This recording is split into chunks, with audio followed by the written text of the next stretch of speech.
we go. Hello and welcome to Spare Change Podcast. Today I have on Brittany Greene. Brittany, I met you at FinCon and you had a lot to say about your mission and helping college students reach financial literacy and improve their credit. I know that aligns a lot with what I'm about to get myself into. I've been putting in my college applications recently. Looking to go to college for an economics degree, kind of follow up on the whole money nerds kind of conversation from FinCon. What are some things that people might not know about you that you would lead with? Maybe not so much an elevator pitch, but what would people need to know about you and what your mission is? Yeah, so recently we actually carved down the mission to an exact number of students that we want to begin helping, right? Because we got to start somewhere. So the mission to start, our immediate goal is for us to help over 200,000 college students graduate with excellent credit. And a lot of people are very shocked when I tell them my story of, hey, I was denied a job right out of college because of my credit. So because of that, now I reach back, excuse me, now I reach back to educate those students because they don't know what's on the other side waiting for them. They have questions, they're curious, and now they're basically begging their institutions to say, hey, can we learn about these things? Because some of them are starting to get things on their own or explore entrepreneurship. So one of those things is that a lot of people don't know is that over close to 50% of employers are checking your credit to make a hiring decision. So if that's going to be something that's impacted or that you're going to need, hey, when you get to college, that should be something that's a part of that curriculum. Yeah, so that actually really strikes me as something that I've had to deal with before. So my background is in military intelligence, and a lot of people in that crowd have to have their finances together, if not all, because what you're under when you're qualified and you have a military clearance or even a commercial clearance, they look first and foremost at your personal finances, and they kind of like do a deep dive, and you're under what's called the continuous evaluation program. So I find it interesting to hear that you've had firsthand experience and have had firsthand negative experience with employers looking at your credit or even your even other financial aspects of your life before you're even hired on. What like, was there a specific reason or anything that they highlighted that was the issue, or was it just like a soft credit pull, or they kind of saw like history?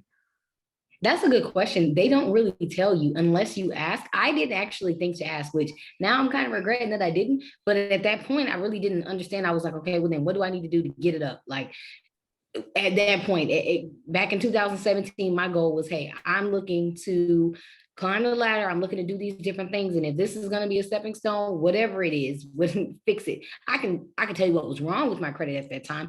I didn't really have much positive credit, but I did have negative things like medical bills, right? A charge-off card from college because in college, they still offer you credit cards, but they don't offer you the education that it takes to manage those credit cards. So if you're kind of just moving with a blind eye, you don't necessarily know what's going on. And it's not a specific industry. There are multiple industries that are looking at your credit. I had someone recently say, hey, I was just trying to get a job at Enterprise, and no shade to Enterprise. Really, I don't even know if I'm supposed to be saying the actual company, but they were looking to wash cars and they were denied that job because of their credit. Now, I don't know if that's something that's done company-wide or whatever the case is and how deep that goes, but that was a deciding factor as to why he could not get employed by them because of it was a credit check. But they didn't go into detail as far as what it is. It just kind of reverted him to go view his consumer report, which when you're telling someone to just go look at their consumer report, it can look like a foreign language if you are not familiar with what it is that you're looking at. So that was another thing too. So no, they didn't necessarily specify exactly what was wrong in my case, but in other cases in which I've heard, it's more so just reverting them back to their consumer report to kind of take a look at it themselves. one of the things that you just hit was, you look at all of these places where people are really young and getting into their first financial decision making and their first like real significant employment. When your earning potential is limited by your already limited credit history, or you're kind of like locked off from opportunities based on like a lack of financial education, that can be very difficult for someone who doesn't really have themselves set up yet, and they can start an early pattern of financial mistakes and financial riskier decision making. Yes. Not to like highlight negative issues, but what are some of the things that people you've been working with, what are some of the things that they've kind of spoken about that are common issues for that younger Yeah. generation? Yeah, typically it's credit cards. What's funny is this generation doesn't have as much credit card debt as normal. College students do typically tend to carry more credit card debt than anyone else, just because of how it's targeted. But a lot of them aren't necessarily taking the credit cards these days. They're just saying, "Oh, well, I'll just do without credit," for when they don't really understand that you get penalized for not having it. So one thing I have seen is, because they don't know anything about it, they're not even going to step into it, because it's like, I would rather not, but that comes with its own penalization. What I have also seen is people using too much of their credit. That's been a common theme of, hey, well, if I just have this credit card and I just use it, well, if I'm just using it, but they're using it irresponsibly, like you're carrying 100% utilization, meaning you're maxing out your credit cards on a monthly basis. You're barely paying the minimum balance. And you got late payments and different things like that. So it's overusage and underusage, is what I have seen as that common thing. One of the other topics is like organizations don't care so much about individual consumers and their credit.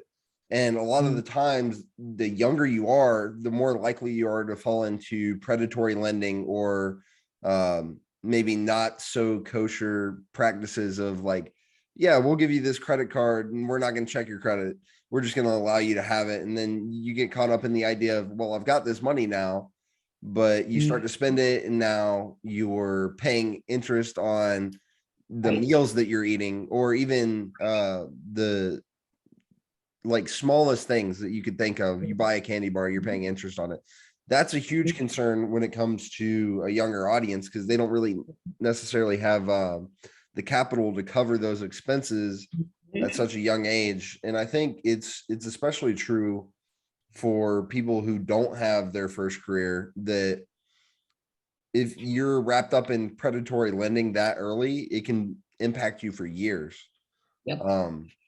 And not only just your credit, but like even the amount of money that you're able to keep on your table, and save long term. So it can be really damaging. And I'm not 100% sure how it's legal in some areas to lend at the rates that are being put on to these younger consumers, and it's a huge problem. I'm not sure 100% how to address it. I'm sure there's some lobbying and legal aspect to it, but just as far as like financing, what's the craziest thing that you've ever seen someone put on credit, or seen somebody finance? So honestly, I haven't really seen anything too crazy as far as what they finance, because once you get your credit card, I'm giving you a strategy. Like if you're working with me, you're gonna have a strategy. But I don't necessarily look at their statements per se, but they are supposed to follow a strategy as to how you use it once you get the accounts. But I haven't necessarily heard of anything too crazy getting put on there. It's really just your normal things like your food, your Christmas gifts, your birthday gifts, things like that that should not be on your credit card, simply because those are you're using your credit to leverage in order to get access to bigger things and to be able to do things that you want. So I haven't seen anything negative as to which someone is doing now. What I have seen as far as positives, what people have used their credit for has been like they're leveraging it to invest in the stock market, and they have a budget as to how much they're going to spend. So let's say, for example, if they have $1,000 limit, they may use 200 to 300 to invest in the market.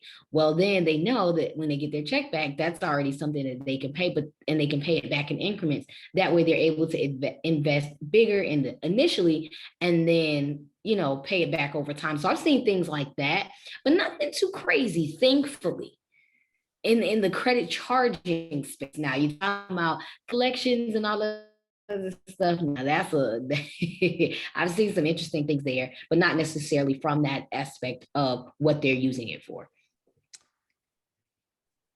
I find it interesting, just the way that you kind of highlighted like using a credit card as an investment strategy. That's really interesting. I think I could learn something there.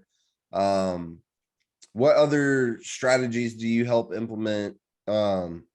Let's say like freshmen in college. What strategies can they apply to kind of start building credit, rather than harming themselves with it that early on? Yeah, so I'm going to be honest. I always start with behavior, meaning making them take a look at themselves in the mirror. Like it isn't like even when through the program, it isn't just, oh, we just jump right in and we're going right to your report and diving in. No, it's we need to face ourselves right in the mirror, because we need to know who is the person looking back at us. What are their current habits? What are their what are the things that are their weaknesses? As far as, like, oh man, I know I'm gonna want to spend on food this month. Okay, can you give yourself a budget? Right? Looking themselves in the mirror is number one, because in order to apply the strategy, you have to know where your pitfalls are in order to adjust as adversity hits. Because it's so simple to say, oh, I have this extra money, let me just use this, but you don't even have a payback plan, right? Versus if you have a yes plan with your with how you run your credit, then you're guaranteed to win as long as you're following the steps. And that goes down to instilling that mindset around credit building, instilling that mindset around, oh, I have to sneeze. Ooh, thank you. Oh my God. I had a little tear. That one will stay on the video, but I'll cut it from the audio. No worries. I'm pretty sure I'll get some bless yous in the comments. That'll be too funny. But I would get a lot of folks who are like, hey, I have this emergency, or I have this thing that I have to take care of. And it's like, okay, great. But what's your payback plan? How am I going to get out of this type of thing? Do you have any other methods of being resourceful? So really kind of fine tuning that mind and kind of setting that foundation, the affirmations, setting that up first before we just automatically jump to, oh, apply for this account, because they have had spending habits before they came in to college. So what were your parents doing, right? What were your siblings doing? What did you dissecting those things and understanding those things first? Because what you've seen in the past kind of determines where the decisions that you make today. So if you have a fine tune, if you have an understanding on how you do things now, moving forward, it's like, oh, okay, I can call myself out on my bluff. I can know, okay, this is a good decision that I'm making, or I know I have a payback plan. I'm double checking. It's kind of getting into that routine first, that second nature, before we implement the strategies. So that's really where we focus on, and that's where we create change. I can't say how much I love what you just said. And it applies so heavily into a lot of the things that I've been talking to people that I work with and people that I've had on the podcast. The mental aspect and the psychological aspects of dealing with finances, especially when you have a history of like watching people either struggle or watching people make decisions that they maybe shouldn't have. I know my wife and I have both seen like really bad financial examples and really good financial examples. But it is important for anyone to know when they're approaching their finances, like, yes, you already have, these maybe like bad form in sports, or like you've already got some kind of wonky ways that you like to do things, and it might not be the best thing for you. It might not be in your best interest to, oh, go purchase that new iPhone or XYZ, whatever it might be. There's a huge aspect behind money where if you're already in a set pattern, it's hard to break that, whether it's a good habit or a bad one. Yep. You can find yourself stuck in one way of doing things, and not keeping your mind open is one of the earliest ways that you can limit yourself. I definitely will keep that clip and highlight that. Like, it is so important to get yourself in the right headspace when you're dealing with money, when you're dealing with credit, especially early on. Like, you're already in college, you're already in a learning environment. It takes a little bit of effort, but if you start learning about finances, it can help you so much more in the long run than if you choose to ignore it. And, I'm not going to look at my bank account because I'm afraid to see the bad things, or I'm not going to look at the payments and how much principal I still have left on this loan.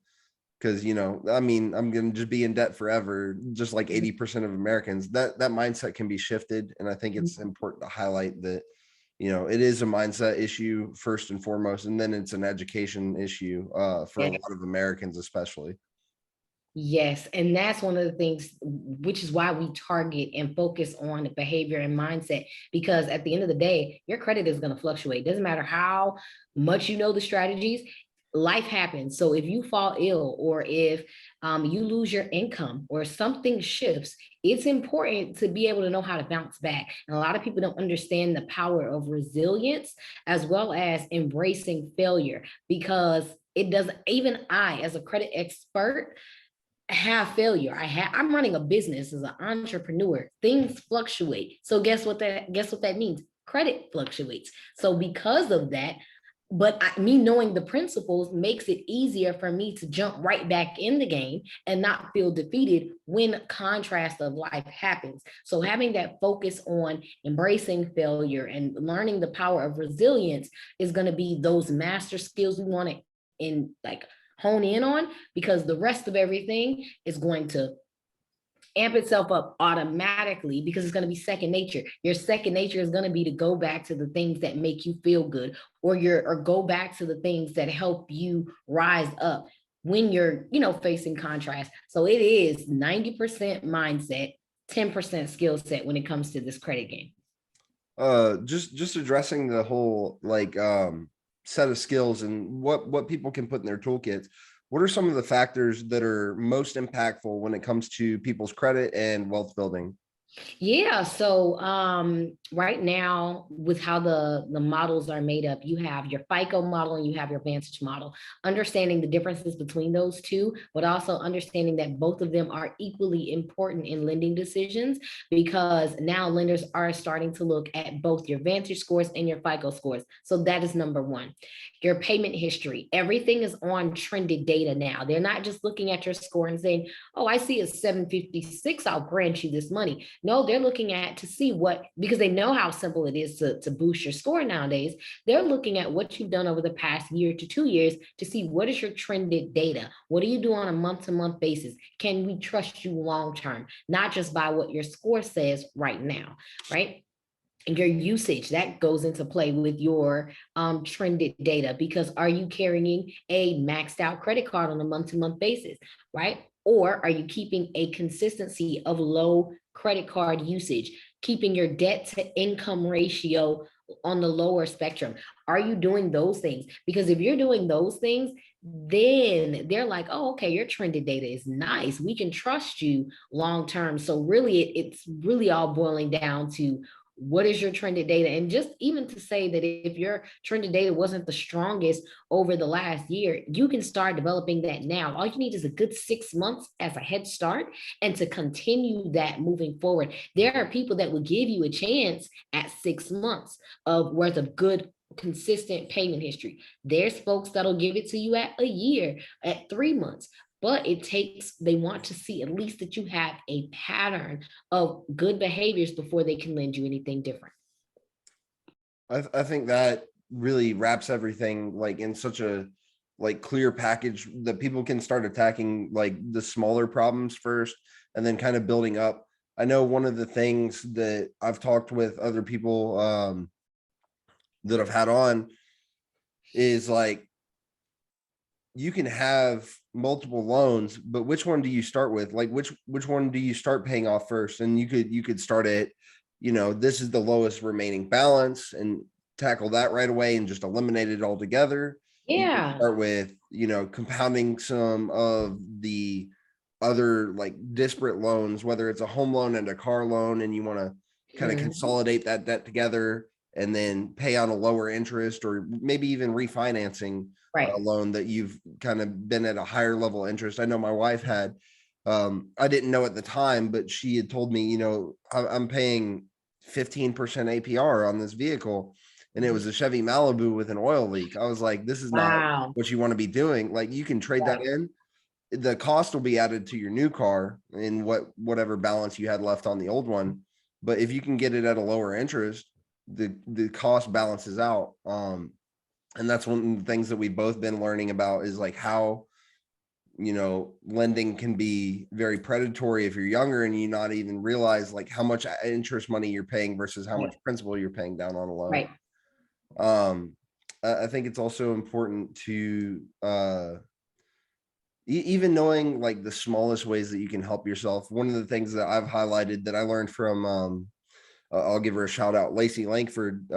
She had someone on her podcast who talked about Experian Boost and how you can add things to your credit reporting, and you can send things to Experian that show payment history outside of the typical, your home loan or your car loan. You can even add like your monthly rent for your apartment or your phone bill, and those things can be added and boost your credit score that way. So I think it's Now, I important. will say something about Experian Boost, and this is no shade to Okay. Experian Boost whatsoever, right?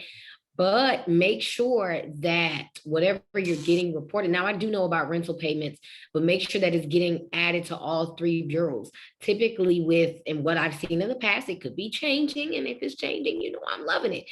Experian Boost does increase your score, but there have been a lot of lenders that don't recognize that, right? Because it also works just for Experian. You have Equifax and TransUnion, who are two separate bureaus, who were not recognizing that at a time. I'll double and triple check just to make sure and see if it's changed, but in the past that wasn't how it was set up. So you're getting this increase on one report, but it's not showing across your other reports. And on top of that, each consumer has up to 28 credit scores. So is that being applied to all of those different type of scores that you may have? You don't know. So, or you're seeing one score and then you go into a lender's office and they're like, no, your score is this, right? So being able to understand those different scores and make sure that whatever you have reporting is showing to all three bureaus, and find out what type of reports they're reporting to. Is it going to, will it contribute toward your mortgage scores? Because your mortgage scores are typically 2, 4, 5, FICO 2, 4, and 5. And then now they recently added FICO 10T and Vantage 4.0. So is, what you're getting reported for, is that going to all of those different reports? That's also important to understand as well. See, this is why I'm glad I brought you on, because you've got that level of insight and experience with it. And I think it's important for people to understand, like, not everybody is an expert, and there's information everywhere. So knowing someone who has that experience level, and knowing someone who has like the background knowledge and the history of like dealing with not just their own problems, but everybody else's that comes in their office or has a call with them. And it's super helpful to kind of get that like first wave of knowledge out of the way, where you're, and this goes back to a concept that I go over a lot, where we talk about confidence and competence. You can be really confident about something, but if you're not competent, it can really damage you. And that's where you kind of learn those really hard lessons, and it brings you back to, oh, okay, there were some things I needed to learn before I got too cocky about it. And then, so I think it helps a lot to just hear different voices and hear new things that you might not have thought about.